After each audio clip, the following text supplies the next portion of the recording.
Factory outlet Mukunda jewelleries లో mega వడ్డానం sale 2.0. నమస్తే, మీరు చూస్తుంది సుమన్ టీవీ. నేను మీ కీర్తి. ఈ రోజు నాతో పాటు ఉన్నారు ప్రముఖ జ్యోతిష్య పండితులు బ్రహ్మశ్రీ నందిబట్ల శ్రీహరి శర్మ గురువు గారు. నమస్తే గురుగారు. వాగర్థావివ సంపృక్తౌ వాగర్థ ప్రతిపత్తయే జగతః పితరౌ వందే పార్వతీ పరమేశ్వరౌ. సదాశివ సమారంభాం శంకరాచార్య మధ్యమాం అస్మదాచార్య పర్యంతం వందే గురు పరంపరాం. ఆదిత్యాయ చ సోమాయ మంగళాయ బుధాయ చ గురు శుక్ర శనిభ్యశ్చ రాహవే కేతవే నమః. శృంగేరి జగద్గురు పీఠాధిపతులకి, కంచి పీఠాధిపతులకి నమస్కారములు తెలియచేసుకుంటూ కార్యక్రమాన్ని ప్రారంభిద్దాం. గురుగారు, మీరు ఎక్కడైనా ఏదైనా సందర్భం వస్తే భీష్ముల వారి గురించి చాలా అందంగా చెప్తూ ఉంటారు. వారి గొప్పతనం గురించి, వారి జీవితం గురించి, వారి జీవితం ద్వారా మనం తెలుసుకోవాల్సిన విషయం గురించి. మరి ఈ మాఘమాసంలో భీష్మ ఏకాదశి కానివ్వండి, భీష్మాష్టమి గురించి కానీ ప్రత్యేకంగా మాట్లాడుకుంటుంటాం కదా. ఈ వీడియో ద్వారా కొంచెం క్లియర్ గా వారి గురించి తెలుసుకుందాం, వారి ప్రస్తావన గురించి తెలుసుకుందాం. భీష్మ ఏకాదశి మనకు 8వ తారీఖు రోజున అయిందమ్మా. ఈ ఫిబ్రవరి నెల 8వ తారీఖు రోజున భీష్మ ఏకాదశి. విశేషం ఏమిటంటే, ఈ భీష్మ ఏకాదశి అంటే మనకు సాధారణంగా ప్రతి నెలలో ఏకాదశులు వస్తుంటాయి. ఒక్కొక్క ఏకాదశికి ఒక్కొక్క ప్రాతిథ్యం ఉంటుంది. అంటే ఇక్కడ మనం గమనించాల్సింది ఏంటంటే, ఏ ఏకాదశికైనా ఆ ఏకాదశి యొక్క ప్రాముఖ్యతను బట్టి దానికి ముందు ఆ పేరు వస్తుంది. అంటే పుత్రదా ఏకాదశి అంటే ఏంటి? సంతానాన్ని పొందడం కోసం మంచిదని చెప్పి. జయ ఏకాదశి జయాన్ని పొందడానికి. ఇలా అనేక రకాలుగా ముక్కోటి ఏకాదశి, తొలి ఏకాదశి అని చెప్పి. కానీ మానవుడిగా పుట్టినటువంటి వ్యక్తి పేరున స్థిరపడిపోయిన ఏకాదశి ఏదయ్యా అంటే భీష్మ ఏకాదశి ఒకటే. మీకు అన్ని ఏకాదశుల్లో మానవుడి పేరుతో పిలిచే ఏకాదశి ఏదీ లేదు. నిజమే గురుగారు. భీష్మ ఏకాదశి అంటే భీష్ముడు అంతటి గొప్పవాడు కాబట్టే ఆ ఏకాదశి తిథికి అంతటి ప్రాధాన్యత వచ్చింది. భీష్ముడి వల్ల ఆ మాఘమాసంలో శుక్లపక్షంలో వచ్చే ఏకాదశికి అంత ప్రాధాన్యత. ఎందుకంటే భీష్ముడు కూడా ఎదురు చూశాడట ఆ రోజు వరకు, ఏకాదశి రోజునే మరణించాలని. ఎందుకంటే తనకి తన తండ్రి ఇచ్చినటువంటి వరం.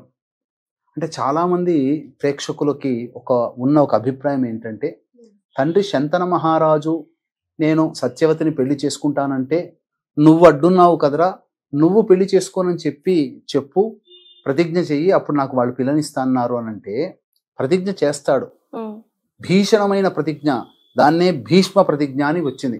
ఈ రోజుల్లో ఎవరైనా కానీ ఒక గొప్ప మాట అన్నారంటే భీష్మ ప్రతిజ్ఞ అని అంటుంటారు. నువ్వు భీష్ములాగా అలా కూర్చున్నావేంటి, భీష్మించు కూర్చున్నావేంటి అంటే స్థిరచిత్తుడు అని అర్థం అక్కడ. అంటే దేనికి కూడాను తొణికి బెణికేటువంటి స్వభావం కాదు ఆయనది. అంటే చాలా మంది అనుకునేటువంటిది ఏంటంటే, తండ్రికి సహకరించాడు పెళ్లి చేసుకోవడానికి, తాను పెళ్లి చేసుకోకుండా ఉంటానని చెప్పి ప్రతిజ్ఞ చేశాడు కాబట్టి అప్పుడు తండ్రి వరం ఇచ్చాడు, నీకు ఇచ్చా మరణం అని చెప్పి అని అందరికీ సినిమాల ద్వారా, సీరియల్స్ ద్వారా తెలిసిన మాట ఇది. అవును గురుగారు. కానీ అసలు వాస్తవం వేరు. అసలు ఎలా కలిగిందనంటే, భీష్ముడి తండ్రి ముసలితనం వచ్చిన తర్వాత, మరణించిన తర్వాత పిండ ప్రదాన కార్యక్రమాలు చేయాలి. ఎంతటి గొప్పవాడైనా నదీ తీరంలోనే చేసేవారు ఆ రోజుల్లో. అంటే పిండ ప్రదాన కార్యక్రమము డబ్బుని చూపించుకునేది కాదు. పిండ ప్రదాన కార్యక్రమం చాలా నిరాడంబరంగా చెయ్యాలి. అప్పుడే పితృదేవతల అనుగ్రహం కలుగుతుంది. అంబానీ కూడా ఒంటి మీద బట్ట లేకుండా, పైన లేకుండా, నడుముకి చెల్ల కట్టుకొని పిండ ప్రదానం చేయాల్సిందే. అంత గొప్పవాడైన, ధనవంతుడైన అక్కడ అందరూ సమానమే. కానీ ఆయన నదీ తీరంలో కూర్చొని సశాస్త్రీయంగా పిండ ప్రదానం పెడుతూ ఉంటుంటే ఒక చెయ్యి వస్తుంది పైకిలా. అది ఎవరిది? శంతన మహారాజు తన తండ్రిది. చూడగానే నా తండ్రే కదా అని చెప్పి ఇట్లా చెయ్యి చాస్తా పిండం పెట్టే సమయంలో. కానీ అక్కడ నా తండ్రి చెయ్యి చాచాడు, పిండం అడుగుతున్నాడని చెప్పి పిండం చేతిలో పెట్టలా, దర్భ ఉండి ఆ దర్భలో పెట్టాడు పిండం. ఆ కారణం చేత శంతన మహారాజు చాలా తృప్తి పొంది, నాయన అంటే పితృదేవత అయ్యాడు అక్కడ. తండ్రి చనిపోయిన తర్వాత, చనిపోయిన వారందరూ దేవతలు ఎవరైనా వచ్చి, నేను చెయ్యి పెడితే నేను పరీక్షించాలని వచ్చాను నాయన, నేను చెయ్యి పెడితే ఎక్కడ నా చెయ్యి పెడతావో, నా చేతిలో పిండాన్ని పెడతావో, ధర్మాన్ని ఎక్కడ తప్పుతావో అని చెప్పి భయపడ్డాను. కానీ నీవు సశాస్త్రీయముగా దర్భల మీదనే నువ్వు పిండ ప్రదానం చేశావు, నీవు గొప్పగా ధర్మాన్ని పాటించావు, నియమాన్ని పాటించావు అని చెప్పి ఆ శంతన మహారాజు ఆ సమయంలో అతనికి ఇచ్ఛామరణాన్ని అనేటువంటి వరాన్ని ఇచ్చాడు. ఇది మనకు వ్యాస భారతంలో ఉంటుంది. అందుకనే మూలం చదవమంటారు. రామాయణం అంటే ఎవరో రాసించింది కాకుండా వాల్మీకి రామాయణం, భాగవతం పోతన, మహాభారతం వ్యాసుడు రచించినదే చదవాలి. అప్పుడే మనకు అన్నీ తెలుస్తాయి. ఆ విధంగా అప్పుడు వరాన్ని పొందాడు. కాబట్టి యుద్ధంలో భీష్ముడిని ఎదిరించేవాడు ఎవరూ లేరు. కానీ భీష్ముడిని ఎదిరించాలి అని అంటే అతను ఒకటే చెబుతాడు, ఏంటంటే ఇప్పుడు మనం చెప్పుకునే థర్డ్ జెండర్గా ఉన్నటువంటి వాళ్ళు ఎదురైతే నేను అస్త్ర సన్యాసం చేస్తానని చెప్పి. కానీ ఆ రోజుల్లోనే శిఖండి పురుషుడిగా జన్మించి ట్రాన్స్జెండర్ గా మారిపోయాడు. అంటే అప్పట్లోనే ఈ ట్రాన్స్జెండర్ ఆపరేషన్స్ అప్పుడే ఉన్నాయి. అదే కదా గురుగారు. శిఖండి అప్పుడు అలా మారాడు. స్త్రీ లక్షణాలతో కనగన అస్త్ర సన్యాసం చేస్తాడు. అర్జునుడు బాణాలు వదులుతాడు. తన ఇక యుద్ధం చెయ్యను అని అంటాడు. యుద్ధం చేయకుండా ఉంటాడు. మరి ఎక్కడ ఉండాలని అంటే అంపశయ్య మీద ఉంటాడమ్మా. ఇప్పుడు చాలా మందికి ఒక డౌట్ వచ్చి ఉండాలి, మరి అంపశయ్య మీదనే ఎందుకున్నాడు? చక్కగా ఆయన రాజు కదా, ఏ మంచిగా చక్కగా హంసతూలిక తల్పము లాంటిది మంచిగా చక్కగా ఉండి ఉండొచ్చు కదా, అంపశయ్య మీద ఎందుకున్నాడని ఎవరికైనా డౌట్ వచ్చింది? అసలు నిజంగా రాలేదు గురుగారు. భీష్ముడు అనగానే అంపశయ్య ఒకటే ఉంటది. అంటే ఏంటి? బాణముల మీద పడుకున్నాడు. ఇంకా దాని మీద ఎటువంటి వస్త్రం కానీ ఏమీ లేదు. ఎందుకు అని అన్నాడంటే తాను జీవితంలో జీవించి ఉండగా కొన్ని తప్పులు జరిగాయి. ఆ తప్పులకి పరిహారముగా తను ఆ విధంగా చేశాడు. ఏం తప్పులు అనంటే అంబిక అంబాలిక విచిత్ర వీరుడికి మరియు మన ఈ సంబంధించినటువంటి పాండుడికి, పాండవుల యొక్క తండ్రి పాండురాజుకి భార్యలను తీసుకొచ్చాడు కదా. అందులో ఒక ఆమె అంబిక ఒక అతన్ని ఇష్టపడుతుంది. ఇష్టపడ్డటువంటి అమ్మాయిని మళ్ళీ ఇంకొకరికి ఇచ్చి వివాహం చేయకూడదు. ఆమెను తీసుకొచ్చిన తర్వాత చాలా బాధపడతాడు. పడిన తర్వాత ఆమెను వదిలేస్తాడు. కానీ ఆమె ప్రేమి ఆమెను యాక్సెప్ట్ చేయడు. నన్ను వదిలేసి నువ్వు వెళ్ళిపోయావు కాబట్టి నాకు నువ్వు వద్దని అంటాడు. ఆమె ఇదంతా కారణం భీష్ముడే అని చెప్పి ఘోరమైన తపస్సు చేసి అతన్ని నిర్మూలించడం కోసం మళ్ళీ జన్మెత్తింది అతనే శిఖండి. భీష్ముడికి తెలుసు అంబికనే మళ్ళీ శిఖండిగా పుట్టింది కాబట్టి నేను ఆమెకు చేసినటువంటి ద్రోహాన్ని ఆమె మళ్ళీ జన్మ ఎత్తింది కదా, ఆ జన్మలో ఆ పాపాన్ని కడుక్కోవాలి అంటే ఆమె ఎదురైనప్పుడు అస్త్ర సన్యాసం చేసేశాడు. అది అక్కడ యుద్ధంలో జరిగింది. రెండవ తప్పు ఏం చేశాడనంటే ద్రౌపది వస్త్రాపహరణం జరుగుతున్నటువంటి సందర్భంలో మనకేంటనంటే ఎంతటి మన వాళ్ళైనా కాకపోయినా ఎవరైనా కానీ ఎవరైనా బాధపడుతున్నా ఇబ్బంది పడుతున్నా వాళ్ళ మానానికి ఇబ్బంది పడుతున్నారు అని అంటే రక్షించి తీరాలి, అది రాజధర్మం. కానీ భీష్ముడు ఆ పని చేయలే. అక్కడ సభా మధ్యలో ఉండిపోయాడు. ఎందుకనంటే రాజధర్మానికంటే మించినట్టుగా భావన చేసుకున్నాడు. ఏంటి? దుర్యోధని దగ్గర నేను ఉన్నాను, పని చేస్తున్నాను, దుర్యోధని ఉప్పు తింటున్నాను, కాబట్టి దుర్యోధనికి మాత్రమే నేను అంగీకారంగా ఉండాలి, అతనికి అనుకూలంగానే నేను ఉండాలి అని చెప్పి ఆ రోజే గనక ద్రౌపదిని నిలువరించి ఉంటే, కాపాడగలిగి ఉంటే మహాభారత యుద్ధమే జరిగేది కాదు. అవును కదా. కానీ ఆయన పాటించేది కూడా ధర్మమే కదా గురుగారు. ధర్మమే. కానీ ఇంకొకటి ఏంటనంటే అదే ధర్మము కృష్ణుడు కూడా ఏమంటాడంటే, ధర్మం చెప్పేటప్పుడు కృష్ణుడు కూడా మనం తీసుకోవాలి.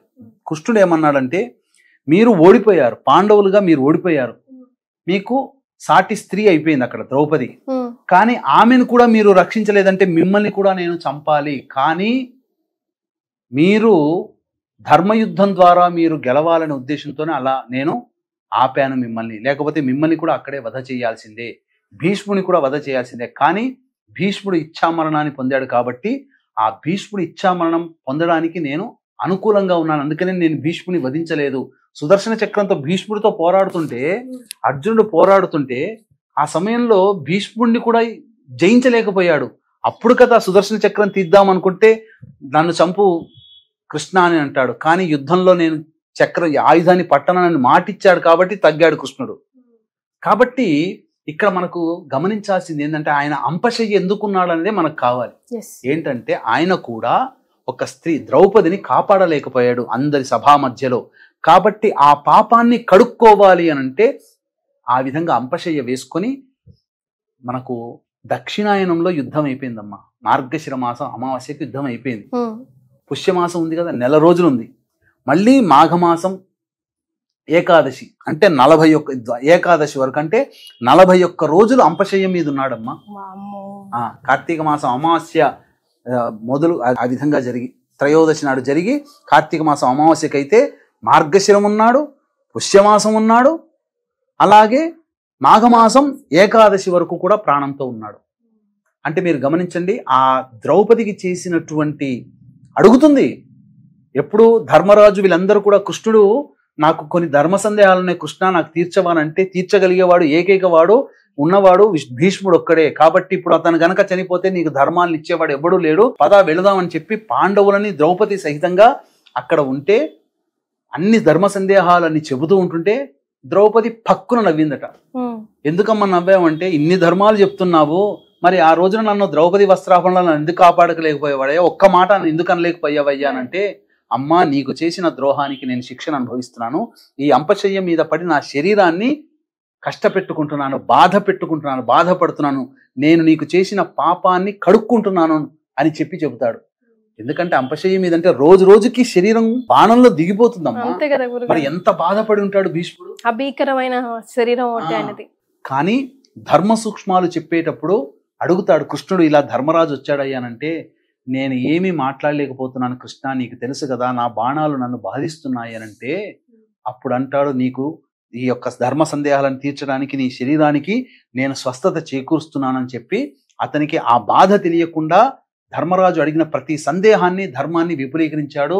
ఈ రోజున గొప్పగా మనం విష్ణు సహస్రనామ పారాయణం చదువుతున్నాము అనంటే ఆ మహానుభావుడి యొక్క చలవేనమ్మా. నిజమే గురుగారు, అంపశయ్యం మీద పడుకొని చెప్పాడే ఇచ్చినటువంటి ఉపదేశానుసారమే ఆ యొక్క విష్ణు సహస్రనామం ఆయన నుంచే పుట్టింది. కాబట్టి మనమందరము కూడా రుణగ్రస్తులమయ్యాము భీష్ముడి దృష్టిలో, మనమందరము భీష్ముడికి రుణమే.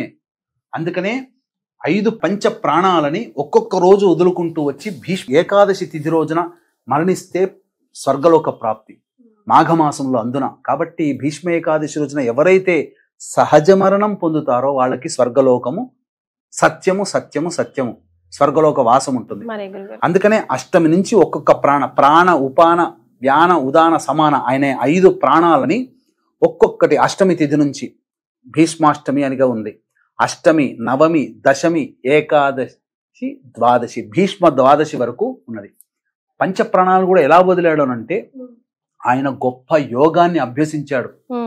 కాబట్టి శరీరంలో ఉన్నటువంటి పంచ ప్రాణాలన్నీ కూడాను ఏకాదశి తిథి రోజున కపాలానికి చేర్చి ఈ కపాలం గుండా ఛేదించుకొని పంచప్రాణాలు అనంత వాయువుల్లో కలిసిపోయాయి, నక్షత్ర మండలంలో కలిసిపోయాయి, అంతరిక్షంలో కలిసిపోయాయి. అంటే ఏంటనంటే అంత గొప్పడైనటువంటి వాడు ఆ భీష్ముడు. ఆ భీష్మ సంబంధించినటువంటి ఏకాదశి రోజున ఖచ్చితంగా అందరూ కూడా విష్ణు సహస్రనామ పారాయణాలు చెయ్యాలి. గురుగారు, ఇప్పుడు మనం అందరూ కూడా రుణగ్రస్తులమే అన్నారు కదా భీష్ముడికి, అందుకేనా ప్రత్యేకంగా తర్పణాలు అవి భీష్ముడి పేరు మీద వదులుతారు? అవునమ్మా, భీష్మ తర్పణాలు ఖచ్చితంగా ప్రతి మానవుడు చేసి తీరాల్సిందే. అది ఎలా చేయాలి, ఏ విధంగా చేయాలనేది మనం తెలుసుకుందామమ్మా. వీక్షించేటువంటి ప్రేక్షకులకి గమనిక, ఈ మాఘ పౌర్ణమి ఫిబ్రవరి 12వ తారీఖు రోజున త్రివేణి సంగమం ప్రయాగరాజ క్షేత్రములో జాతకరీత్యా కలుగు విద్య, వివాహ, ఉద్యోగ, దాంపత్య, సంతాన, అనారోగ్య సమస్యల నివారణకి సర్వదోష నివారణ హోమాలు. ఇప్పుడు సమస్యలు ఎదుర్కొంటున్నామంటే గత జన్మ కర్మదోషాలు కావున గత జన్మ కర్మదోష నివారణ తిల హోమాలు, మరియు 2025వ సంవత్సరం అందరికీ కూడా శని బాధలు ఉంటున్నాయి అన్ని రాశుల వారికి కావున శనిదోష నివారణ హోమాలు పర్ హెడ్ 2100 రూపాయలకి చేయించడం జరుగుతుంది. అలాగే మరుసటి రోజు 13వ తారీఖు ఫిబ్రవరి రోజున మఖా నక్షత్రం పితృదేవతలకి సంబంధించిన నక్షత్రం. మనకు పుష్కరాలు ఎలాగో కుంభమేళ అలాగా కాబట్టి గతించినటువంటి పితృదేవతల ఆత్మతృప్తి కోసం బ్రాహ్మణుని కర్తగా పెట్టి ఈ యొక్క పిండ ప్రధాన కార్యక్రమాలు చేయించడం జరుగుతుంది. అవకాశం ఉన్న వీటి వివరాలు కార్యక్రమ తదనంతరం కాంటాక్ట్ చేసి తెలుసుకోవచ్చు. ఇప్పుడు ప్రస్తుతం ప్రయాగలో ఇబ్బందికర పరిస్థితులు ఉన్నాయి కాబట్టి అవకాశం ఉంటే ఖచ్చితంగా ప్రయాగలో జరుగుతాయి, లేకపోతే ఖచ్చితంగా కాశీ క్షేత్రంలో ఈ కార్యక్రమాలు జరపబడతాయని చెప్పవచ్చు. మరి గురుగారు, ఎలా ఇవ్వాలి? ఇంట్లోనే ఇవ్వాలా, ఆలయంలో ఇవ్వాలా? భీష్ముడికి తర్పణాలు ఇవ్వాలంటే మాకు వంతన ఉందండి, లేదండి, ఇవ్వచ్చా ఇవ్వకూడదు ఇలాగ అంటూ ఉంటారు కదా. ఎవ్వరైనా కానీ ప్రతి పుట్టిన ఈ కలియుగంలో భీష్ముడి తర్వాత పుట్టిన ప్రతి మానవుడు కూడా మనం రుణగ్రస్తులమే, భీష్ముడికి రుణపడి ఉన్నాం. కాబట్టి ఆయన రుణాన్ని తీర్చుకోవాలి. ఎందుకంటే విష్ణువుని ఆరాధించే గొప్పదైన విష్ణు సహస్రనామం ఆయన ఇచ్చాడు. మన ఎన్నో సమస్యలకి ఎన్నో ధర్మాలకి సమస్యలకి పరిష్కారాలు చూపాడు. ఎన్నో గొప్పదైనటువంటి గాథల్ని తెలియచేశాడు. అవన్నీ కూడా భగవంతుడు అనుకూలిస్తే మీరు నేను కలిసి ఒక గొప్ప కార్యక్రమం, ఒక సిరీస్ గా కూడా చేయొచ్చు. అటువంటి కార్యక్రమాన్ని తప్పకుండా చేద్దామమ్మా. అయితే ప్రతి మానవుడు కూడా చేయాలి. మాకు పెద్దవాళ్ళు జరిగిపోయారు, చేయొచ్చా చేయకూడదు అని లేదు. ఆడవాళ్ళు కూడా చేసుకోవచ్చు, కాకపోతే వాళ్ళకి ఋతుక్రమం ఉంటే చేయకూడదు. కాబట్టి ప్రతి వ్యక్తి కూడాను చేయాల్సిందే. దానికి కావాల్సిందల్లా ఒక గ్లాసు మంచినీరు, అందులో కొన్ని తిలలు, నల్ల నువ్వులు, స్పూను, బౌల్ ఒకటి ఉండాలి. గణపతికి నమస్కారం చేసుకొని ఈ రోజున పితామహుడు అయినటువంటి భీష్ముడికి తర్పణాలు వదులుతున్నానని చెప్పి తర్పణాలు వదలాలి అని గణపతికి నమస్కారం చేసుకొని దక్షిణం వైపు ఫేస్ పెట్టి వైయాఘ్రపద్య గోత్రజుడైనటువంటి భీష్ముడికి మరియు అపుత్రకుడు అంటే సంతానము లేనటువంటి భీష్ముడు, బ్రహ్మచారి, మహావీరుడు, గంగా తనయుడు, శూరుడు, ఇచ్చిన మాట జవదాటని వాడు అయినటువంటి భీష్ముడికి మోక్షము కలుగుగాక అనగా భీష్ముడికి తర్పణాలు వదులుతున్నానని చెప్పి భావనతో నీళ్లు తీసుకొని ఆ భీష్ముడి పేరు చెప్పి భీష్మ తర్పయామి తర్పయామి తర్పయామి అని 3 సార్లు ఆ విధంగా తర్పణం చేస్తే చాలమ్మా. ఎంతసేపు పడుతుందమ్మా? 5 నిమిషాల కార్యక్రమం. మనల్ని ఉద్ధరించిన వాడు భీష్ముడు. ఆయన కోసం ఒక 5 నిమిషాలు కేటాయిస్తే తప్పేముంది? ఈ రోజున విష్ణు సహస్రనామ పుస్తకాలు ఎవరైతే దానం చేస్తారో విష్ణు యొక్క అనుగ్రహం సంపూర్ణంగా కలుగుతుంది. ఈ ఏకాదశి రోజున ఉపవాసం ఉండినట్లయితే ఖచ్చితంగా స్వర్గాన్ని పొందడానికి మానవుడికి అవరోధాలు ఏంటంటే గత జన్మ కర్మదోషాలు. గత జన్మ కర్మదోషాలు తొలగిపోవాలంటే ఈ రోజున విష్ణు ఆరాధన విశేషంగా చేయాల్సిందే. ఉపవాసం ఉంటే చాలా మంచిది. విష్ణు దేవాలయంలో ఏ సేవ అయినా చేయండి, ఊడవచ్చు, క్లీన్ చేయడం కానీ ఈ ఏకాదశి రోజున ఎక్కడ విష్ణు దేవాలయం ఉంటే అక్కడ చేయండి. ఎక్కడ విష్ణు దేవాలయం ఉంటే అక్కడ దీపారాధన చేయండి. ఆ విష్ణు దేవాలయం దగ్గర ఉన్నటువంటి అభాగ్యులకి అన్నదాన కార్యక్రమాలు, వృద్ధులకి ఆ రోజున చేయండి. పండ్లు పంచండి, అన్నదానం చేయకూడదు, పండ్లు పంచండి. ద్వాదశి రోజున అన్నదానం చేయాలి, ఏకాదశి రోజున పండ్లు మాత్రమే పంచాలి. పండ్లు, పాలు, ఇతర పదార్థాలు అనాథలకి, వృద్ధులకి, పిల్లలకి, దేవాలయంలో ఉండేటువంటి వాళ్ళకందరికీ కూడాను పండ్లు పంచండి. శక్తి ఎంత భగవంతుడు ఇస్తే అంత. ఆ విధంగా చేసినటువంటి మానవుడికి సంపూర్ణముగా విష్ణు అనుగ్రహం కలుగుతుంది. గత జన్మ కర్మదోషాలు తొలగి మనిషి ఫ్రీ అవుతాడు. ఎలాంటి ఫ్రీ అవుతాడంటేనమ్మా, జ్వరం బాగా వస్తుంది అబ్బాయికి, మనకు వచ్చింది అనుకుందాము, ఒక ఇంజెక్షన్ వేసి అరగంటలో చెమటలు పట్టేసేసి ఉన్నాయంటే ఎంత రిలీఫ్ ఉంటుంది. అలాగా మన కర్మదోషాలు తొలగిపోయి మానవుడు నూతన ఉత్సాహంతో ఉంటాడు. మళ్ళీ ఆ రోజు నుంచి అతనికి లెక్కలోకి వస్తాయి. నిజంగా ఈ రోజు విశిష్టత గురించి భలేగా తెలియజేశారు గురువు గారు. చాలా సంతోషం అండి. ధన్యవాదాలు. సర్వం శ్రీ ఉమామహేశ్వర పరబ్రహ్మార్పణమస్తు.